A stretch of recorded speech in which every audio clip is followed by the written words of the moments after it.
His party may only have 4 MPs, but Nigel Farage's Reform UK is leading the polls and preparing for government. Dozens of his councillors came to this aircraft hangar in Oxford today as he unveiled an aggressive plan to stop illegal migration.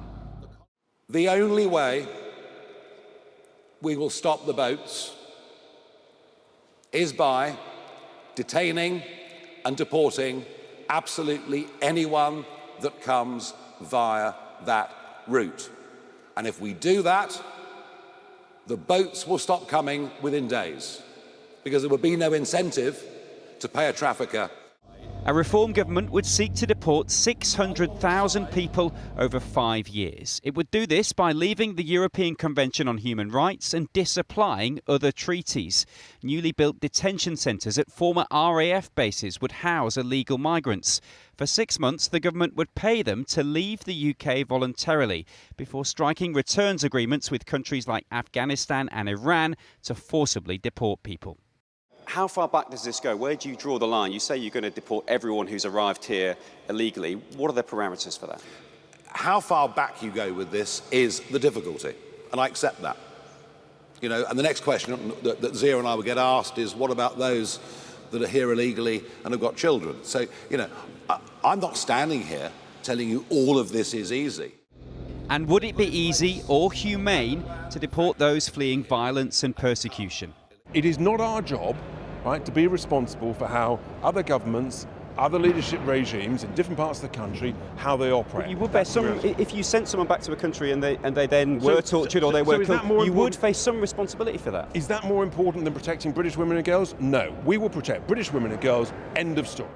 Reform's deportation plans would mean ripping up existing human rights laws, which some lawyers say would be a step backwards. I think it would be a bad day for Britain. How would Britain be seen? You know, we condemn countries and their leaders as being despotic when they refuse to sign up to some of those treaties. I think it would be a really grim day. Almost 30,000 people have arrived in the UK by small boat this year, a record high number the Labour government is under pressure to bring down. We have a plan. It is starting to produce tangible results. We're confident it will work, that will reduce net migration over the Parliament, that will end the use of hotels for asylum accommodation. And we'll get on, as I said, with the admittedly unglamorous but practical steps that are required to bear down on this problem. Nigel Farage insists his deportation plans are realistic and will be popular enough to help him become Prime Minister. OK, well, let's go to Harry, who's still in Oxford this evening. Harry, Nigel Farage warned of public disorder. Very eye-catching headline, that. What has the government had to say about it? Well, the Prime Minister's spokesperson says he disagrees with that assessment. Keir Starmer, we're told, is angry about the use of hotels housing asylum seekers like this one here in Oxford, and the government has pledged to end their use by the end of this Parliament. It is true there have been protests outside hotels like this over the summer. Nigel Farage, I think, believes there is growing public anger about this issue, and that's why he's announced this policy intervention today. So what are the other parties' policies on immigration then, Harry? Well, the Labour Party, both in opposition and now in government, its long-standing policy has been to smash the gangs. It says it wants to try and prosecute and disrupt smuggling gangs. It's also detained around 100 illegal migrants that it plans to deport to France within the coming weeks as part of a new one-in, one-out deal. The government's also looking at tightening how the European Convention on Human Rights is applied.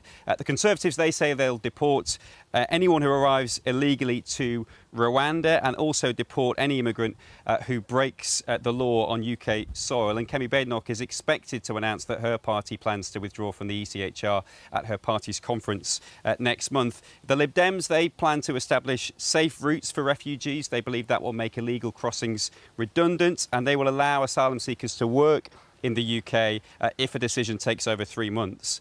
The Greens, they also want to establish safe routes and will only deport foreigners who commit serious crimes. Now, Reform's policy is certainly the most radical of the major parties in the UK. In part, they want to try and influence the debate and move the debate in their direction.